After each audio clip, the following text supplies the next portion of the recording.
자, 오늘은 엔트로피에 대해서 설명을 하도록 하겠습니다.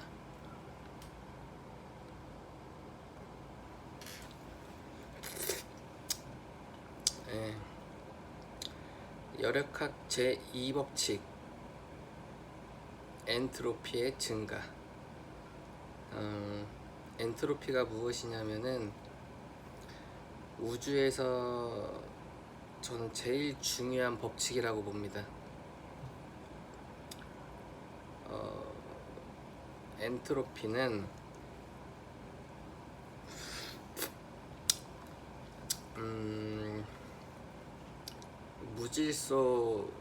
무질서도의 증가라고도 하고, 우리가 이제 어떠한 에너지를 쓰면은 그 에너지가 다른 에너지로 전환이 됩니다. 그 다른 에너지로 전환되는 것 중에서 일부가 이제 손실이 일어나는데, 이 손실이 일어나는 에너지는 일 에너지로 사용할 수 없는 그런 이제 사용할 수 없는 에너지로 전환이 됩니다. 그러니까 그것을 엔트로피라고 하죠.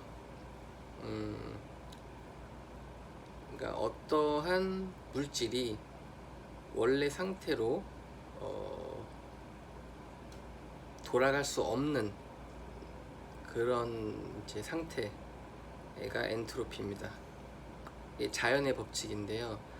그러니까 일정한 한 방향으로 자연은 계속 흐르고 있다라는 거죠.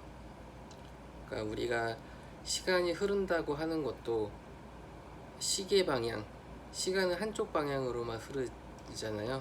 그런 것처럼 자연도 엔트로피, 무질서도가 증가하는 방향으로만 흐른다는 거죠. 이게 닫힌 개에서 아니죠.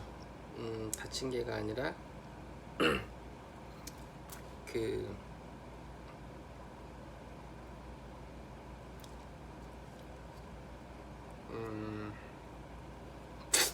닫힌 개, 열린 개, 그리고 뭐죠? 또 하나가 갑자기 또 생각이 안 나네. 닫힌 개, 열린 개랑 또 고립계, 고립계죠. 그러니까 고립계는 열도, 에너지도, 물질도 전혀 주고받지 못하는 완전히 다 그 고립된 상태의 계를 이제 고립계라고 합니다. 그러니까 우리의 우주는 고립계죠. 다른 우주하고 전혀 물질이나 에너지나 열 소통을 전혀 하지 못하니까. 그래서 고립계에서의 엔트로피는 항상 증가한다라는 것이죠. 그럼 예를 한번 들어볼게요. 우리가 여기 지금 방이 있어요. 방이 있는데 우리가 방을 한 달만 치우지 않으면 어떻게 되죠? 쓰레기장이 되겠죠. 엄청 더럽고 지저분해지고 무질서도가 증가한 거죠. 또 다른 예를 들어볼까요? 물에다가 잉크를 한 방울 떨어뜨렸어요. 그러면 물이 잉크하고 섞여서 물도 아니고 잉크도 아니고 완전히 섞이게 되겠죠. 이거를 원래 상태로 깨끗한 물과 잉크 한 방울로 복원을 시킬 수 있을까요? 뭐 인위적인 노력을 한다면은 가능할 수도 있겠죠. 하지만 자연적으로는 불가능하죠. 계란 후라이를 했어요. 이 계란 후라이가 계란을 깨고 후라이가 되면은 이게 원래의 계란 모양으로 돌아갈까요? 안 돌아가죠. 뭐 계란 후라이 같은 경우에는 뭐 현대 과학으로 뭔 짓을 해도 원래의 계란으로 돌이킬 수는 없을 거예요. 그쵸? 그러니까 어떠한 물질이 원래 상태로 돌아갈 수가 없게 되는 거죠. 이것이 바로 엔트로피의 증가, 열역학 제2법칙이라고 하는 거죠.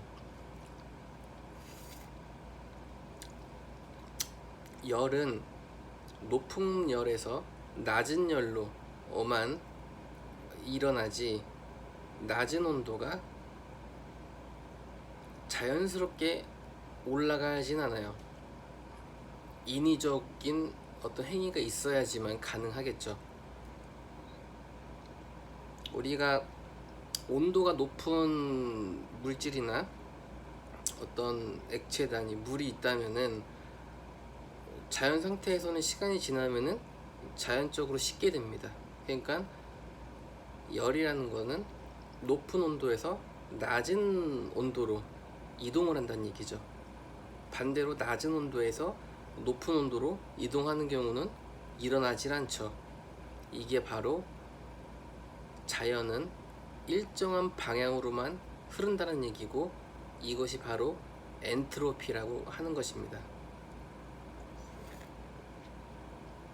그런 엔트로피가 왜 중요하냐면은, 왜 엔트로피가 우주에서 가장 중요한 대법칙이냐면은, 엔트로피가 일정한 방향으로 흐르지 않는다고 한다면, 만약에 엔트로피가 증가하지 않고 감소를 한다면 아마 시간이 거꾸로 흐를지도 모릅니다.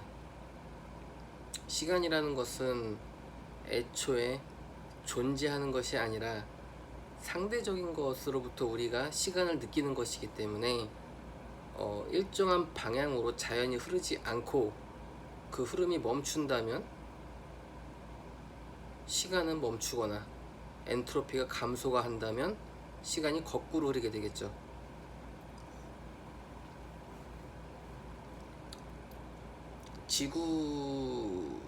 그러니까 모든 물질들은 에너지를 갖고 있죠. 에너지, 그러니까 질량이 있는 물질들은 다 에너지를 갖고 있다고 얘기를 하는데,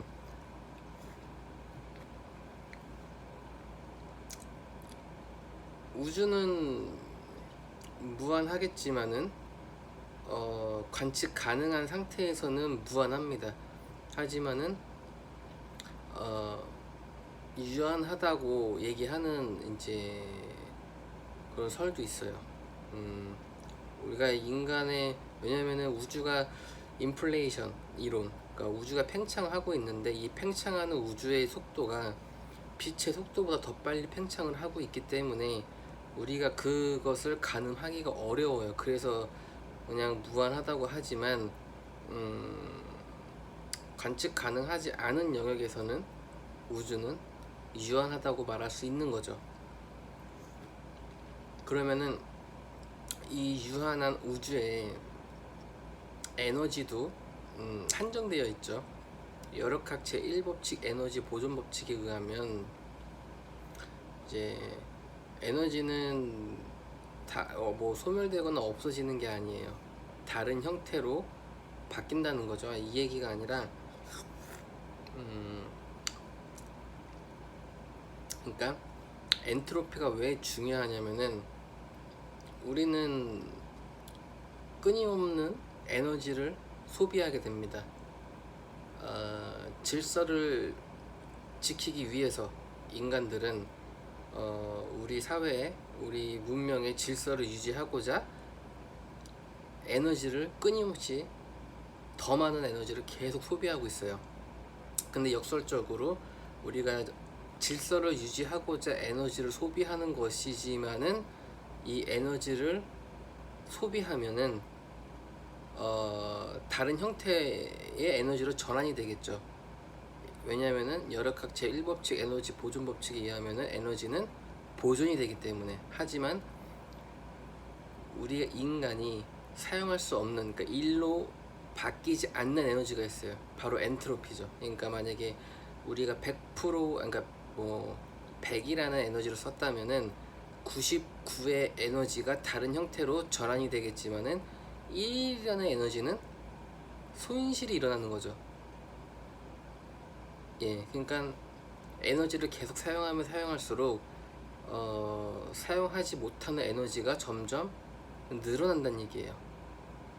결국에는 에너지 고갈이 일어날 테고, 에너지 고갈이 일어난다는 얘기는 모든 물질은 원자로 이루어져 있죠. 그러니까 에너지는 곧 열이고, 열은 곧 입자의 운동, 원자가 운동을 한다는 얘기죠.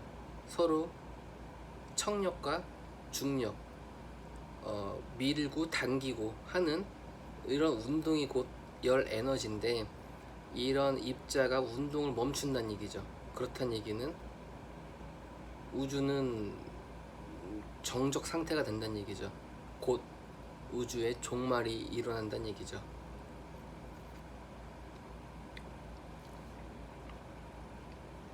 그래서 뭐 엔트로피는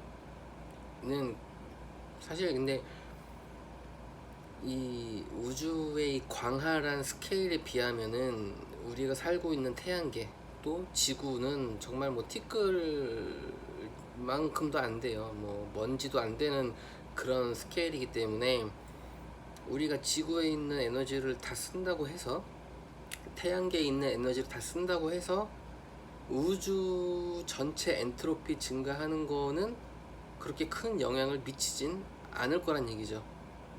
우주에는 태양보다도 더 큰 에너지를 갖고 있는, 질량을 갖고 있는 천체들이 훨씬 많아요. 그런 거에 비하면은 우리 인류가 태양계에 있는 에너지를 전체 다 쓴다고 해도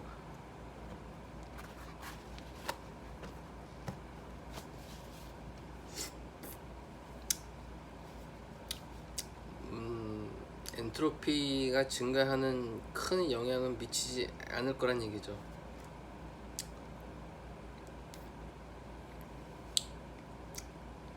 근데 이제 에너지에 대한 영향은 뭐 그렇다 치더라도 이 엔트로피가 계속해서 증가를 하게 되면은 저는 이런 생각도 해요. 에너지뿐만이 아니라 우리 현대 사회가 고도의 발달된 과학 문명, 엄청나게 많은 정보, 지식들을 접하고 있잖아요. 그것들은 시간이 지나면 지나갈수록 더 많은 정보, 더 빨리 발전되는 과학, 기술, 문명들, 이것들이 곧 더 가파른 엔트로피 증가를 불러일으킨다고 저는 생각을 해요. 그래서 이 엔트로피는 다른 말로는 또 이 무질서도 말고도 혼돈, 카오스, 이렇게 이제 얘기를 하기도 해요. 그래서 우리 현대 문명에 사는 인간들이, 사람들이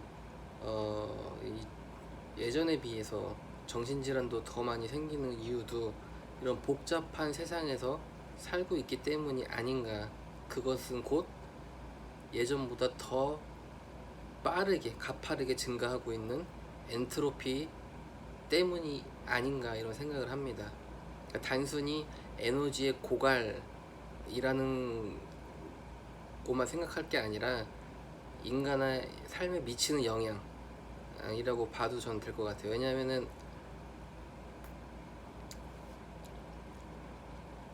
엔트로피가, 그러니까 에너지가 전환되면서 일부 손실이 일어나는 에너지는 열 형태로 이제 엔트로피 증가가 일어난다고 하는데, 그러면은 그 사용하지 못하는 열 에너지는 어디에 보관되느냐. 제가 궁금한 건 그거죠. 뭐 우주 어디인가에 뭐 있겠지라고 생각할 수도 있겠지만은 글쎄 상식적으로는 이해가 안 가죠. 우주는 절대 온도에 가까운 영하 270도인데 거기에 열 에너지가 둥둥 떠다니까요? 그건 아닌 것 같죠?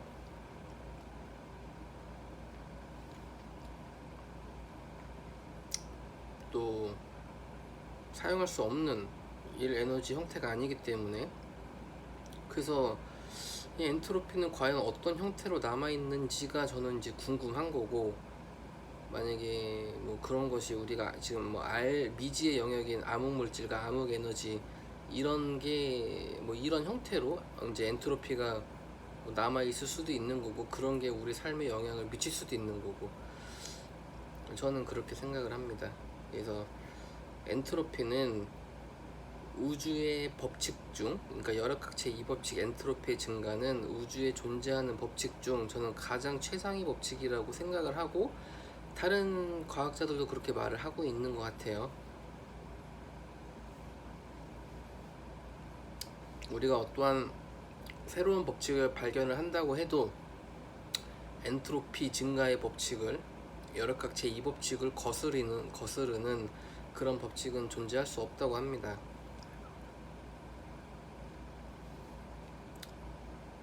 그래서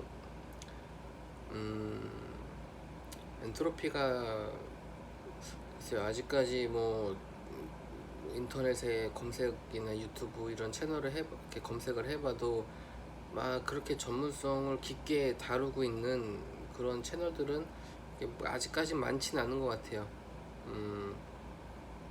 좀 난해한 부분이 있는 것 같기도 하고, 우주에서 가장 최상의 법칙이라고 하는 열역학체 이 법칙이 뭐 상식적인 선에서는 좀 의문이 드는 게 많이 있어요. 네. 그냥 뭐 단순히 무질서도의 증가, 뭐 에너지의 손실, 뭐 물질이 원래 상태로 변형되면 돌아가지 않는 성질, 뭐 열은 높은 곳에서 낮은 곳으로 흐른다는 그런 성질, 뭐 열역학체 이 법칙이 그런 얘기를 하는데, 그냥 단순히 그냥 법칙적으로 이해하는 걸 떠나서 이것들이 우리 삶에 어떠한 영향을 미치고 있는지 상식적으로 생각할 수 있는 범위, 저는 사실 그게 궁금한 거지.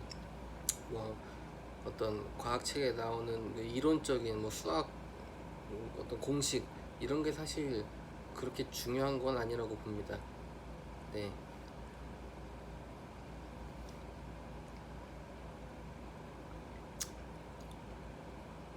일단은 열역학체 이 법칙 엔트로피의 증가에 대해서 알아봤고, 다음에는 더 좋은 정보, 더 재밌는 얘기로 찾아뵙겠습니다.